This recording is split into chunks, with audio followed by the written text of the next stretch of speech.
Happy नवरात्रे। आज से नवरात्रे आरंभ है, स्टार्ट हैं। नवरात्रि के बहुत बहुत शुभकामनाएं।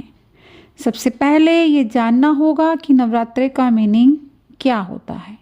नवरात्रि का मीनिंग होता है नवरात्रि अर्थात 9 रातें। इन 9 दिनों में देवी के अलग अलग 9 रूपों की पूजा की जाती है। नवरात्रे वर्ष में 4 बार आते हैं, लेकिन ज़्यादातर 2 नवरात्रों में ही पूजा की जाती है। पहले नवरात्रि आते हैं चैत्र महीने में, जब से हिंदुओं का नया वर्ष भी शुरू होता है, और दूसरे नवरात्रे आते हैं आश्विन मास में या आश्विन महीने में। और 2 नवरात्रे होते हैं जिन्हें हम गुप्त नवरात्रे भी कहते हैं, वो आते हैं आषाढ़ और माघ महीने में। गुप्त इसलिए कहते हैं क्योंकि इनमें पूजा गुप्त रूप से, गुप्त विधियों से की जाती है, ऐसा माना जाता है ज़्यादातर। और आमतौर पर इन नवरात्रे में तांत्रिक साधना ज़्यादा की जाती है। अब हम जानना शुरू करते हैं कि देवी हैं कौन। देवी माँ हम सबसे बहुत बड़ी और बहुत ऊंचाई पर हैं। हम उन्हें इतनी आसानी से देख नहीं सकते, लेकिन वो हमें देख सकती हैं और हमारे हर कार्य को देख सकती हैं।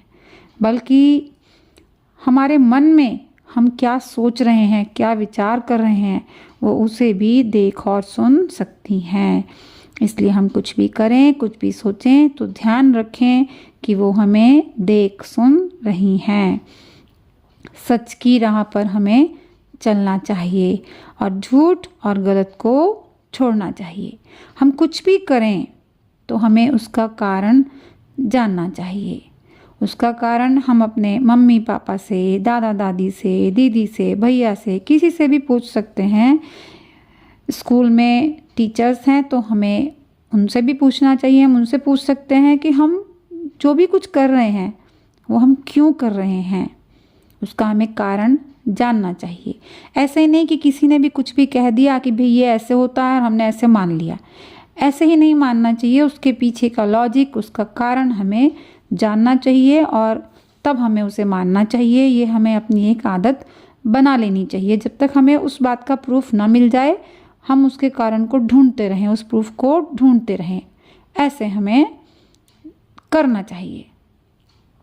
और नवरात्रों की बात आती है तो इसमें हम पूजा भी करते हैं, तो हमें ये भी जानना चाहिए कि हम पूजा क्यों करते हैं, क्यों हमें पूजा करनी चाहिए।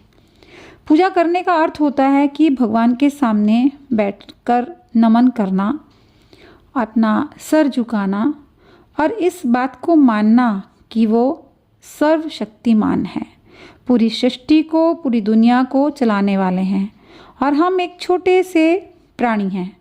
भगवान के सामने बैठकर अपना हमें सेल्फ इवैल्यूएशन करना चाहिए, आत्मावलोकन करना चाहिए। अपने आप को देखना चाहिए कि मैं क्या गलत कर रहा हूँ और क्या सही।